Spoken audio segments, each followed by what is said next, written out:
Message اس نظم کا یہ ہے کہ عمل کرو، ایکشن کرو۔ کہا پہاڑ کی ندی نے سنگ ریزے سے، فتادگی و سر افندگی تیری معراج۔ تیرا یہ حال کہ پامال و درد مند ہے تو، میری یہ شان کہ دریا بھی ہے میرا محتاج۔ جہاں میں تو کسی دیوار سے نہ ٹکرایا، کسے خبر کہ تو ہے سنگ خارا یا کہ زجاج۔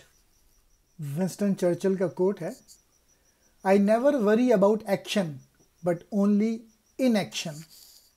ندی کہہ رہی ہے پتھروں سے کہ تم میں تو کسی قسم کی حرکت نہیں ہے، تم لوگ تو سر جھکائے ہوئے ہو، اور میری شان دیکھو، میں تو پہاڑوں میں سے نکل کے آ رہی ہوں اور دریا کا مجھ پر انحصار ہے، اور تم تو ایک ہی جگہ پڑے ہوئے ہو، اور اس طریقے سے کہ تمہیں کوئی بھی رونتا ہوا چلا جا رہا ہے، اور ایسا لگتا ہے کہ تم شیشے کی طرح کوئی نازک سی چیز ہو، تم میں تو کوئی سکت ہی نہیں ہے، کوئی ہمت ہی نہیں ہے۔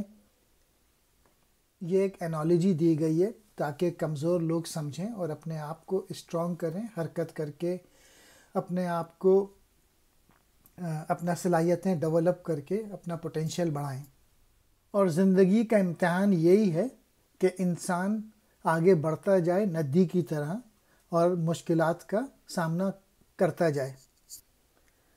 سنگریزے کہتے ہیں پتھر کا چھوٹا سا ٹکڑا، فتادگی کہتے ہیں پستی کو، معراج کہتے ہیں بلندی، پامال روندا ہوا، درد مند دکھوں میں مبتلا، محتاج حاجت مند، سنگ خارا پہاڑ کا پتھر، زجاج کہتے ہیں شیشے کو، کہ شیشے کی طرح نہیں ہونا چاہیے انسان کو کہ وہ آرام سے ٹوٹ جائے، انسان کو مضبوط ہونا چاہیے۔